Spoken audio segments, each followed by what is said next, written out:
She didn't come to Montana looking for love. She came because she had nowhere else to go. And the man waiting at the end of that dusty road didn't want a wife either. He wanted someone to help with the land, someone to be there for his little girl, someone quiet enough to stay out of his way.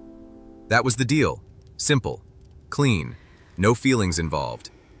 But deals have a way of falling apart when two broken people are forced to share the same silence every single night. And the moment she decided to leave, he realized something that shook him all the way down to his boots. He couldn't let her go. Not because he needed her, because somewhere between her quiet mornings and her soft voice reading bedtime stories to his daughter, he had started to need her in a way that terrified him. This is their story. And if you've ever felt like you were only wanted for what you could offer, not for who you truly are, this one is going to stay with you. Before we go further, if you love slow, emotional Western romance stories that feel real, warm, and deeply human, make sure you subscribe and hit that bell. New stories go up every week, and this community is full of people just like you, people who believe in love that heals, love that protects, love that lasts. Now let's go back to where it all began. Her name was Clara Dowd, and she was 32 years old the morning she answered a newspaper advertisement that changed her life. She had been sitting at a small wooden table in a boarding house in St. Louis, the kind of place where the walls were thin and the landlady knocked every Friday for rent money. The coffee had gone cold hours ago. The letter from her sister had come the day before, and she had read it so many times the paper was starting to soften at the folds. Her sister said she was sorry. Said she couldn't take her in anymore. Said her husband didn't think it was right, a woman alone and without prospects living under their roof with their children. Clara had folded the letter carefully, placed it in the bottom of her trunk, and sat there for a very long time without moving. She had been a wife once. A real one, or so she thought. His name was Edmund, and he had been charming in the way that men are charming when they want something from you. They had married young, moved to a small city, and for 3 years Clara had cooked and cleaned and hoped and waited for things to get better. They didn't get better. Edmund left on a Tuesday. She woke up and found half the closet empty and a short note on the kitchen table that said he needed a life with more freedom. She never heard from him again. After that, no one quite looked at her the same way. Divorced women in 1882 were something to whisper about, something to pity or avoid depending on the day. Her parents had passed. Her sister had her own life, and Clara had slowly, quietly, come apart at the edges without anyone noticing because she had always been the kind of woman who smiled through things and kept going. She was good at keeping going. She was not so good at asking for help. But that morning in the boarding house, with the cold coffee and the folded letter and the sound of a baby crying in the room next door, she did something she had never done before. She answered an advertisement. It read simply, "Rancher in Montana Territory seeks a capable woman for marriage of arrangement. Widower. 1 daughter, age 6. No romance expected or offered. Woman must be willing to work, willing to stay, and willing to accept a quiet life far from the city. Room, board, and honest treatment guaranteed. Write to Elias Dalton, Cold Creek, Montana." Clara read it 3 times. No romance expected or offered. For some reason, that line made her feel safer than anything else she had read in a very long time. She did not want someone's charm. She did not want to be convinced of something beautiful only to find out it was hollow. She wanted honest. She wanted real. She wanted a place to be. So she wrote back. And 3 weeks later, she was on a train heading north and west into a country she had never seen, with 1 trunk, 1 small bag, and a heart that had been packed away so carefully she wasn't sure she'd be able to find it again. Elias Dalton was not what she expected. She had imagined someone older, gray at the temples, perhaps a little soft around the middle. A man going through the practical motions of life, the way some men did after loss had taken the fire out of them. Elias was 36, tall, and built the way men are built when they've spent their entire adult lives working land that fights back. He had dark hair that needed cutting, hands that were rough and scarred, and eyes that were a quiet, steady kind of gray, the color of sky before rain. He met her at the small train station in Cold Creek without a smile. He held out 1 hand to take her bag, looked at her for exactly 1 moment the way a person looks at something they're not quite sure what to do with, and said, "I'm Elias. The wagon's out front." That was it. No welcome, no small talk, no effort to put her at ease. Clara picked up her own bag before his hand could reach it and said, "Thank you. I can manage." Something shifted in his expression. Not a smile exactly, but something close to respect. They rode in silence for 45 minutes through land so open and so enormous that Clara kept forgetting to breathe. The sky in Montana was a different kind of sky. It didn't end the way skies did in the city.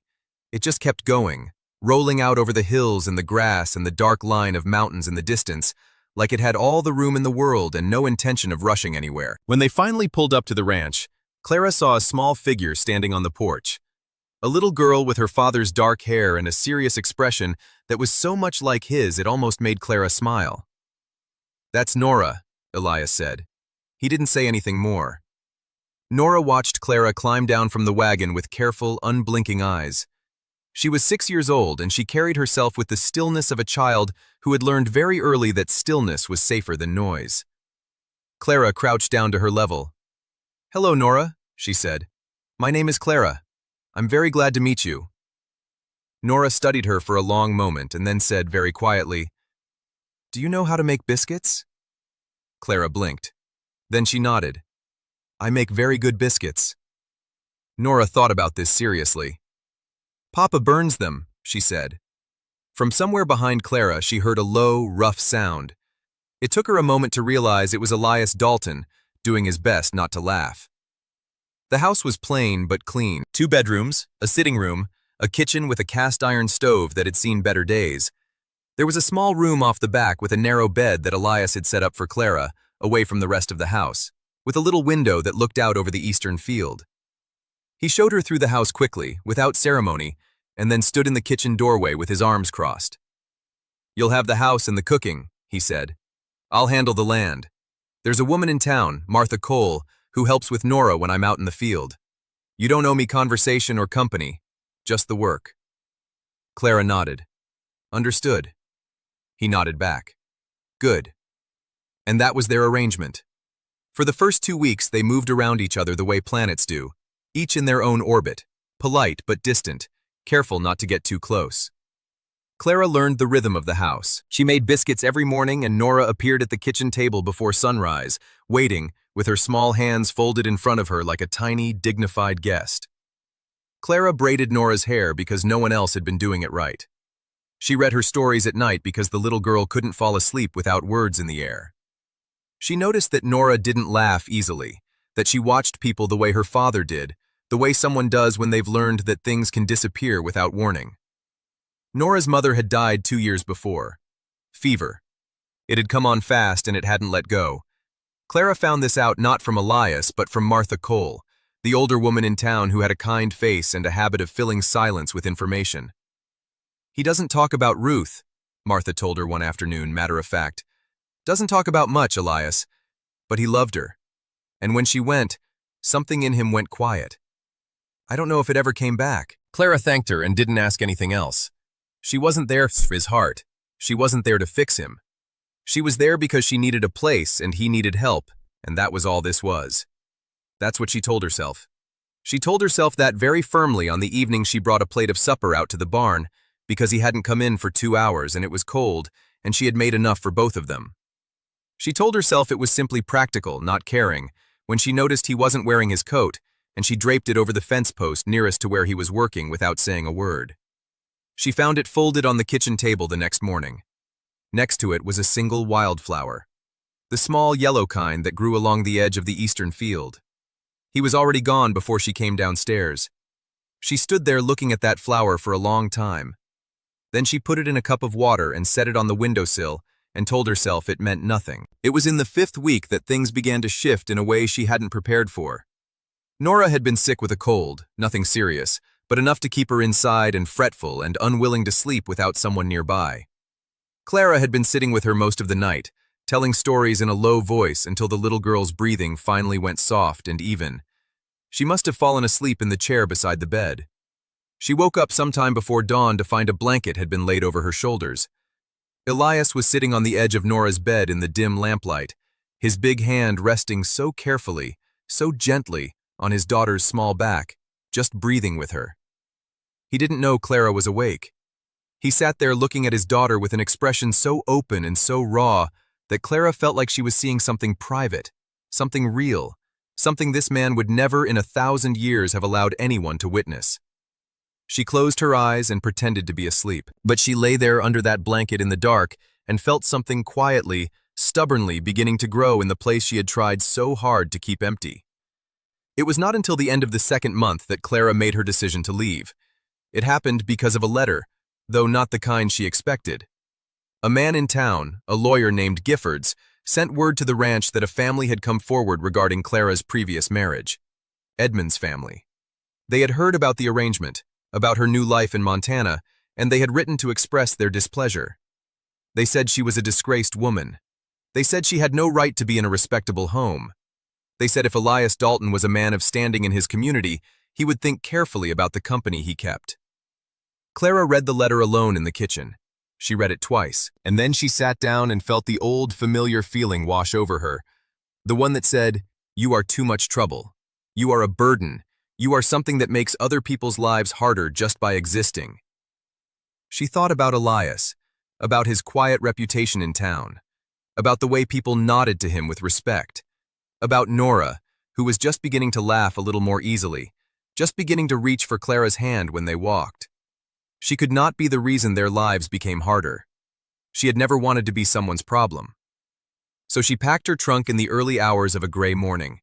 She did it slowly and quietly, and she wrote a letter to Elias that she worked on for a very long time, trying to find words that were honest and not cruel, and that did not say what she was really feeling because she wasn't ready to know what that was.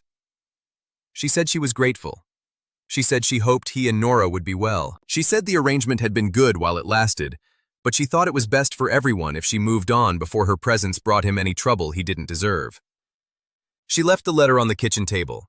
She picked up her trunk and her bag. She opened the front door, and Elias was standing on the porch. He was in his boots and his work coat, and his hair was still rough from sleep, and he was holding a cup of coffee in one hand, and he looked at her trunk and then at her face, and something moved through his expression that she had never seen on him before. "Where are you going?" he said. His voice was quiet, but it wasn't calm. Clara lifted her chin. "I wrote you a letter." "I don't want a letter." He didn't move from the doorway. "Where are you going, Clara?" "Away," she said. "It's better this way. For you. For Nora." "Who told you that?" She swallowed. "I make things harder.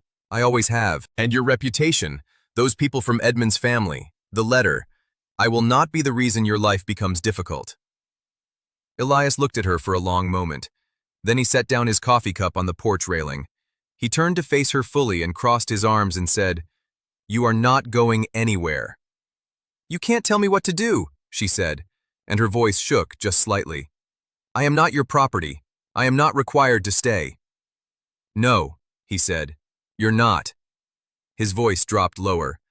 "But you're not going because of some letter from people who have no idea what kind of woman you are. You are not going because you think you're a burden. You are not going because you've decided, on your own, without asking me once, that I would be better off without you." Clara stared at him. "You don't know what I'm worth to you," she said. "You barely know me." "I know you," he said, quietly, firmly, like a man who has thought about this far longer than he's been willing to admit. "I know you wake up before anyone else and you make sure this house is warm. I know you braid Nora's hair the way she likes it because you paid attention. I know you put my coat on the fence post when I was too stubborn to come inside. I know you fell asleep in a chair so my daughter wouldn't have to be sick and alone in the dark." Clara's chest was so tight she couldn't speak. "I know that letter hurt you," he said, "and I know you've been hurt before, more than once, by people who were supposed to keep you safe. And I am standing here telling you that I am not one of those people." She pressed her hand to her mouth. "I didn't want a wife," he said. "I told you that. I meant it when I said it. But I did not know when I said it that you would be you." She looked up at him. His eyes were gray and steady and full of something she hadn't seen there before. "Don't go," he said. "Not like this. Not because you think you're a burden. You are not a burden, Clara. You are the first thing in 2 years that has made this house feel like a home." And that was the moment she broke. Not loudly, not dramatically, just quietly, like ice at the end of winter, cracking in the soft places first. She sat down on the porch steps with her trunk beside her, and she covered her face with both hands and she cried. Not the polite kind of crying she usually allowed herself, the real kind. The deep kind that comes from a place you've kept locked for so long you almost forgot it was there. Elias Dalton sat down beside her on those porch steps. He didn't say anything. He put one large, rough, careful hand on her back, and he sat there with her. Just that. Just steady and present and real. It was enough. It was more than enough. 3 weeks later, Nora asked Clara if she could call her mama. They were in the kitchen, and Clara was rolling out biscuit dough, and Nora was sitting on the counter the way she always did now, swinging her feet and watching with great concentration. And out of nowhere, in the middle of a conversation about whether horses preferred apples or carrots, Nora said it. "Can I call you Mama? If you wanted. You don't have to say yes." Clara set down the rolling pin.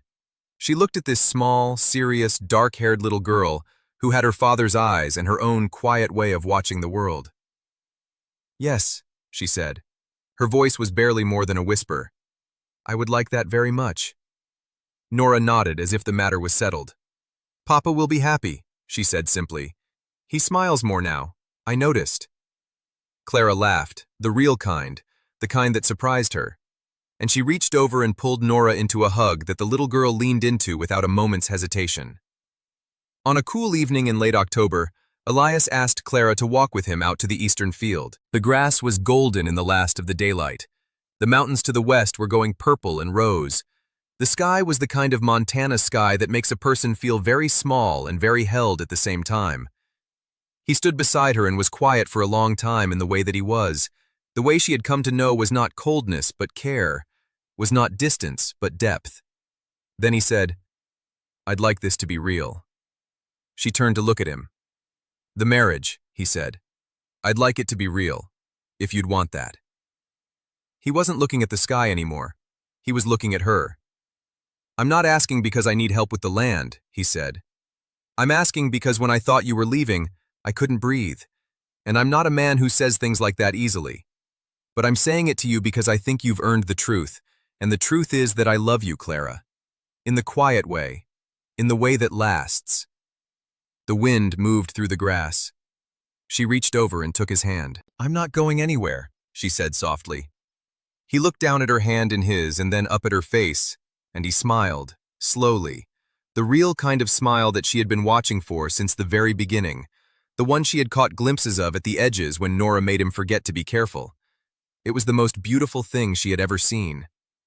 They stood there in the golden field as the sky went dark and the first stars came out, and the lights of the ranch house glowed warm and steady in the distance, and for the first time in longer than she could remember, Clara Dowd did not feel like someone passing through someone else's life. She felt like she had arrived, finally, at her own. She had come to Montana with one trunk and a heart she had packed away carefully, not sure she'd ever find it again. She had found it here. In a quiet man's steady hands, in a little girl's morning biscuits, in a house on a wide-open piece of land where the sky never ended and there was always enough room. More than enough room. Room enough for healing, for belonging, for love that does not rush, does not demand, does not leave notes on kitchen tables and walk out the door. The kind of love that sits beside you on porch steps in the dark. The kind that stays. If this story touched something in you, I'd love to know. Leave a comment and tell me what part stayed with you the most. And if you're watching from somewhere beautiful tonight, share it below. I always read every single one. These stories are made for you, and knowing where you are in the world while you listen means everything. If you haven't subscribed yet, please do. There are so many more stories just like this one waiting for you. Slow, warm, real. The kind that feel like coming home. Thank you for being here. Good night.